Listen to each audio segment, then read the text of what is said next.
Climate Ambition Summit. The 3% of the 0.04%, it's like saying there's a granule of sugar on the Harbour Bridge. Clean the bridge up, it's dirty. Surely if a political party doesn't know the quantum of carbon dioxide in the atmosphere, what the hell are we standing the economy on its head for? Demonising coal-fired power, driving everyone into renewable energy, which is not available, not reliable and not affordable, plonking us in electric cars, giving us nearly the dearest electricity in the world when we're rich in energy resources, exporting coal so that China and India and Japan can have cheap electricity, and we sit here swallowing this ideological rubbish, putting industry at risk, jobs at risk, and burying the economy. Outsiders remain deeply sceptical about the climate scam, which in reality is just an excuse for greedy renewables investors to carry on ripping off the taxpayer, while the poorest and most vulnerable in our communities get shafted. We have repeatedly tried to remind the Liberal and National parties that they are in power because of, not in spite of, the vast constituency of conservative, quiet, mainstream Australians. Now, to all the Australian farmers, miners and tradies out there, I'd like to welcome you to the dystopian world of net zero, a world brought to you by the Liberals, Nationals, Labor and the Greens. Now, let me inform you of the wonders of the only electric ute currently available for sale in Australia. For 93 grand, nearly 93 grand, plus on-road costs, you can drive away in a brand new, made in China, LDV ET60. Doesn't that just sound appealing? Are you dreaming of weekends away camping, caravanning or boating? Forget it. This beauty has a towing limit of 1,000 kilograms and is only available in two-wheel drive with a range of under 200 kilometres when towing or carrying a load. Now, instead of asking the salesman for free floor mats, better ask him to throw in a free diesel generator and a jerry can. How's about that one instead? Not convinced? Here is the kicker. It's carbon neutral. How good is that, right? As long as you ignore the 3,000 kilograms of steel, copper, lithium, nickel, manganese, cobalt, graphite, zinc, and all the rest of it. And don't forget to turn a blind eye to the coal-fired power used in the Chinese factory, the diesel trains, the trucks, the ships that are used for transport, and the fossil fuels that you're going to use when you charge it at night in the comfort of your own garage here in Australia. Now, virtue signalling, you know what it is? It's an expensive business. We've got to reject net zero because it makes net zero sense. Net zero is a total and complete and utter scam designed to shut down our nation, enrich predatory globalists and the CCP. That is all it's going to do. Thank you. Poorer Australians are suffering while this Canberra clown show continues. Today, new research again confirms that what's hurting our poor the most is not global warming, but the global warming policies pushed by these politicians, both Labor and the Liberals. Their policies say welfare groups actually risk killing poor people, older people, this summer by making them too scared to even turn on the air conditioning or even a fan in a heat wave. This is obscene. Your electricity prices have exploded because your government's decided that coal-fired power stations, which produce our cheapest electricity, were causing dangerous global warming, climate catastrophes that we still haven't actually seen yet. So these politicians have driven these cheap coal-fired power generators out of business. 7 of them closed in 4 years, including the giant Hazelwood station that produced a quarter of Victoria's electricity, and also the generator at Port Augusta in South Australia, which had its boilers blown up just last week, just to make sure, I guess, that no one can ever use them again. And the result of all this? An astonishing rise in electricity prices around the country. So in 2019, the courts ruled that the Netherlands was actively in a nitrogen crisis. And that ruling has been the basis for our government to crack down on our farmers' rights and even move towards expropriation of their land. The nitrogen crisis does not exist. It's a pretext, it's a lie. The nitrogen crisis is a manufactured crisis created by bureaucrats in The Hague and in Brussels. Nobody who's acting in good faith would crack down on one of the most lucrative, hardworking, historically important sectors of our nation. So then the only question that we're left with is why would they do this then? The attack on farming is part of a bigger global agenda that is centered around control. Remember how I said earlier in this speech that the farmers need to give up their farms before 2030, specifically that year?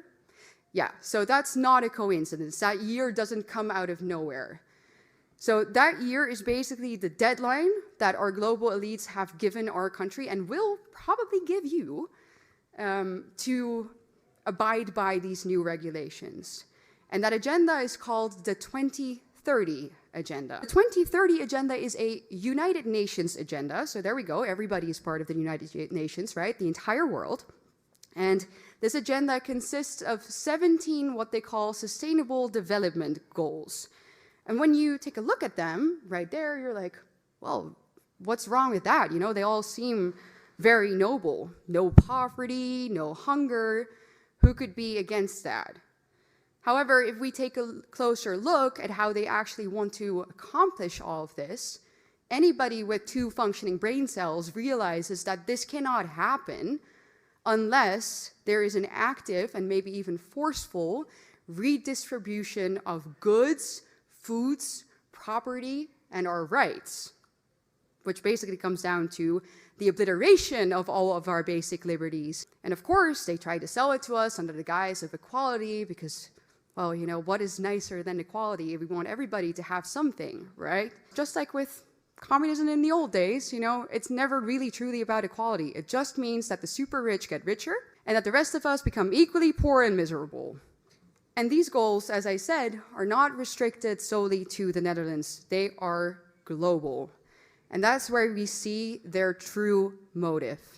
The people behind this want to establish a one-world government, a new world order in which they decide what we eat, when we eat, where we travel, when we travel, who we meet, and what we are allowed to spend our money on.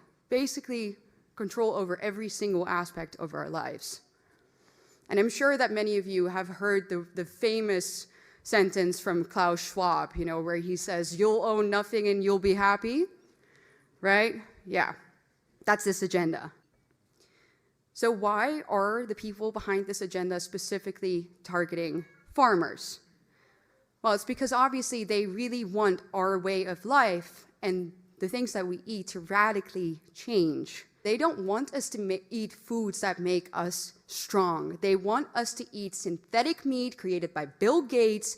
They want us to eat bugs. They want us to drink soy milk so that we become weak and obedient, and we do as they say, and we buy what they offer. I'm going to keep it short and simple. What is your take on climate change? I believe the climate changes. I definitely believe the climate changes. I'm from New York and Connecticut. In fact, I know it does, but I keep being wrong in their climate predictions because it is a way for the government to tax you into oblivion and make you believe that you are being taxed for something virtuous when in fact you are not. It is absolutely ridiculous to believe that even if the world was going to end in 10 years, that government tax would somehow fix it, especially since the people that contribute the most in terms of carbon emissions is China, and they're never in any of these agreements. It's an absolute nonsense, it's a farce, and I hope that students wake up to it. But are we not going to see this? Are we not going to see this again next year, the year on? I mean, it's quite recent that that's a very interesting question. These things do come in bursts, and we're working on that very question, those forecasts. We did say there would be a series of wet summers in England, for example, which we've had.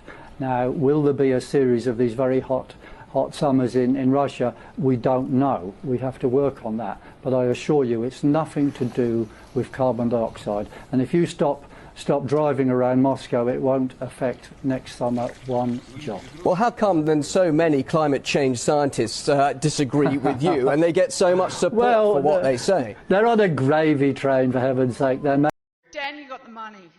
Okay. I got a few bob, yeah. Okay, you support Trump? You do? Yep. Okay. I was one of the first endorsers, public endorsers of President Trump. What are you guys going to do when our ocean level rises? Thank you for asking that question. I have the answer. No, let me finish. I have the answer. Let me finish. Well, thank you for the question. Yeah. Okay. For the first time on Earth, we're changing the gas. Now you're full of shit. Sit down. I'm going to answer you. I'm going to answer. Just shut up and sit down. No way. Sit down. No, I got to finish my question. I'm going to answer global warming. All right, finish the question, then answer. It's changing on Earth, and it's changing to CO2. What do you people with the money, what are you doing about this? Because I'm going to tell you right now. No, I've got children. I've got 21, 23-year-old children. And what's their future with you people with money? You talk about money all of the time. Okay. Sit down, please. Sit down, please. In the front row. Excuse me. In the front row. Please sit down. Okay, you've asked your question. Thank you very much. Okay, I'm going to answer. Excuse me, ma'am. Will you please sit down? Please. Thank you. That's okay. Please sit down. Let him answer. Okay. In 2011, my wife and I were in Antarctica, renewing our vows. For most of you that don't know, Antarctica is on a mountaintop. Okay? And there is a $500 million facility, scientific facility there, and the scientists came to give us presentations about global warming. And they had cores of ice that they had drilled. They had drilled 4,000 or 5,000 cores, and they only brought 15 or 20. So they're going through the second or third core, and they said 275,000 years ago, this was the temperature, blah, blah, blah, blah, blah. And then 55,000 years ago, the world was 2 degrees warmer Celsius than it is today. This is 2011. And, stop. And he said, and I said, well, you mean the whole world? He says, yes. And the poles are only benchmarks. And I said, well, what about the things the young woman alluded to? Okay. And he said, it's all cyclical. And although the gas may have exacerbated it, in the cosmos of time, it's not a fart in the wind. In the cosmos of time, of the 13.8 billion years that we've been on this miserable planet, it's not a fart in the wind. And as I told Joe Rogan on his show, and he said in his infinite wisdom, and Joe, if you hear this, I thank you for the opportunity of being on your show. He said, then in 25,000 years, it's most likely not going to be a problem. Now, my direct answer to your question, if that were really true, which you believe, and let's just for a moment say that it is true. That means that the best scenario vis-a-vis global warming is about 10 feet raise in water. That's the best scenario over the next 40, 50 years. That's the best scenario. The worst scenario is about 100 feet. But let's just take the 10 feet. If the water on the planet is going to rise up 10 feet, that means the southern part of the United States is gone. England is gone. Most of Europe is gone. And I can go, most of Central America is gone. Okay. If that's the case, let's just take Florida, for example, which is one of the fastest growing beachfront condominiums on the planet. In the prospectus, when you invest, there should be, in the footnotes, if global warming is for real, they won't put it that way, global warming happens and water rises 10 feet, this investment you made is fuck all. Not one single investment prospectus written since 2000, this century, has alluded to global warming. Not one motherfucker. If it were really true, the banks wouldn't invest. The banks wouldn't finance. Not one motherfucking condominium. So the people that have the money, and I'm jealous of the Vice President, Gore, which Sally and I rode on a plane from South America with a few years ago. I am jealous he came up with a scam before I did. Because the financial institutions, the banks of this world know it's not going to happen. Otherwise, you couldn't get a goddamn loan in London. You know those 30, 40-year mortgages? The world will be over by then. Is Barclays Bank going to give you a motherfucking loan? With the greatest respect, ma'am, it's the greatest fraud that's been perpetrated on mankind this century. Conducted this investigation, which wound up culminating in this documentary called "No Farmers, No Food," and what we found was that pretty much every climate problem is oftentimes addressed by a very drastic top-down solution that would essentially consolidate more power at the top and take control of people's lives at the bottom. That seems to be the way it's moving forward. And it's all justified because, hey, we have this climate emergency and we need to solve it. It's an existential threat. So yeah, you might need to forego some of your freedoms, but do you want to have not have a planet and have less freedoms, or just be dead, right? That seems to be the binary choice. What would you tell someone who has bought into that line of thinking? Well, the first thing to keep in mind is that we can't have a climate crisis if temperatures are unusually cool. And we know for a fact the United Nations has acknowledged it and put out their own temperature history chart showing this, that for most of the time period that human civilization has existed, temperatures have been warmer than today. The warming that we've had in the last 100, 150 years, it's because 150 years ago we were in the Little Ice Age, which was the coldest period of the past 10,000 years. So we have people who have a political agenda who have brainwashed much of society into believing that temperatures are unusually hot, we're having record temperatures, hogwash. And moreover, the asserted climate harms, whether it be hurricanes, tornadoes, droughts, wildfires, none of them are getting more frequent or severe. In fact, the vast majority of them are becoming less frequent and severe. So we're seeing not only do we not have the heat that people talk about, but the impacts of warmer temperatures have always been more beneficial, and they continue to be today. You're essentially saying that the premise is incorrect, that there is no climate emergency that needs to therefore implement a sort of globalist top-down control. Is that correct? Right. And in fact, with more atmospheric carbon dioxide, with warmer temperatures, the benefits far outweigh the harms. We know, for example, NASA satellites have shown that there has been a substantial greening of the Earth. When you have more carbon dioxide in the atmosphere, that's basically plant food. So NASA has documented a substantial increase in global foliage. We also know that about 20 times more people die from cold than from heat around the globe. And if we have a modest warming that continues, what it means is that we're saving 20 lives. The most maddening part of all of that, though, is that these policies, they're not just destroying lives. They're rooted in lies, all of them. Our next guest was once a climate alarmist, but now says the entire movement is, quote, a scam. Tom Harris is the executive director of the International Climate Science Coalition. He joins me now. Tom, good to see you tonight. Now, you actually say the only way to get rid of this is to go after the science of climate change. Explain. Yeah, exactly. A lot of people will say, well, Canada, for example, puts out so little greenhouse gas emissions that we shouldn't actually try to reduce it because China is double the United States. Well, the trouble is people argue that, well, yes, but we have to set an example to the world and we have to be good citizens and all that sort of thing. So they're using these arguments quite often that China's doubled the emissions of the U.S., et cetera. But the real underlying thing is that there is no climate crisis. I was originally an aerospace engineer, and I would give speeches and I wrote articles. I wrote one in the Ottawa Citizen about comparative planetology, how studying the planets helps us understand the Earth better. And I used the example of the runaway greenhouse effect on Venus. I said, this could happen on the Earth if we don't reduce carbon dioxide. Well, a local professor at Carleton University, professor of geology, he liked my article so much he used it in his course on climate change.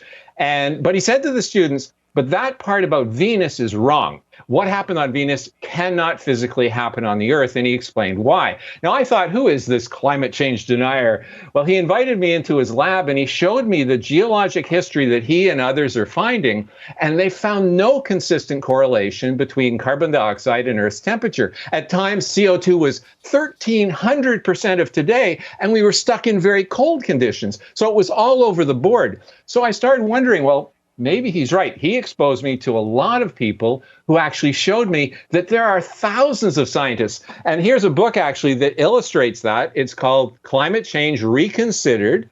And this is on climatechangereconsidered.org. There are thousands of references here which talk about the fact that there is no foundation to the climate scare. It's all based on models that don't work. I don't have opinions.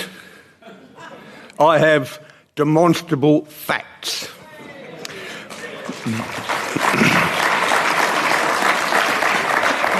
These facts are validated and these facts are repeatable. Fact number one, no one has ever shown that human emissions of carbon dioxide drive global warming. Never been shown.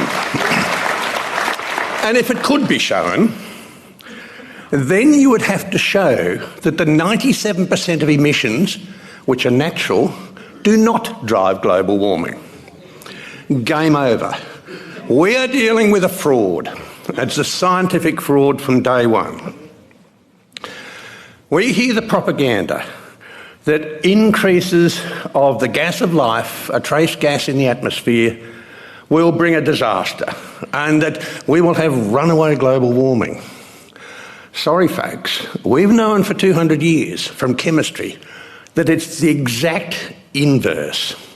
Now, I'm sure some of you tried this last night at the dinner with a champagne or a beer and you forgot to drink it and it warmed up and it kept bubbling and bubbling and bubbling and bubbling.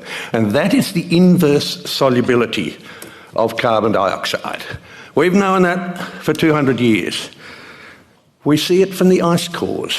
When we drill into ice, we have chemical fingerprints that tell us what the temperature was, and we have little bits of trapped air. And we can show that when we had natural warming, some 650 to 6,000 years later, we had an increase in carbon dioxide. It's not carbon dioxide that drives temperature. It's the exact inverse. Another fraud. That Australia's climate and energy policy will be set here in Australia, in Australia's national interests, not to get a speaking slot at some international summit, Mr. Speaker. The only approval I seek for the policies of my government, Mr. Speaker, is the Australian people. That's it, Mr. Speaker. That's it. The only people I answer to in this place, Mr. Speaker, is the Australian people. And our government stands to serve the Australian people. Whatever country that may be, that may seek to impose whatever position on this country, Mr. Speaker, Australia's policy will always remain sovereign within our borders and nowhere else. The report told, for instance, of a pensioner in Cairns who had his wife at home, dying. She died at Easter, in fact. This pensioner said she'd asked for the air conditioner to be on. I'm not going to tell you how much it cost me, the man said. But for the few weeks leading up to just before she died, it was horrendous. I couldn't afford it, but I had to pay it because she needed to be a little more comfortable. You know,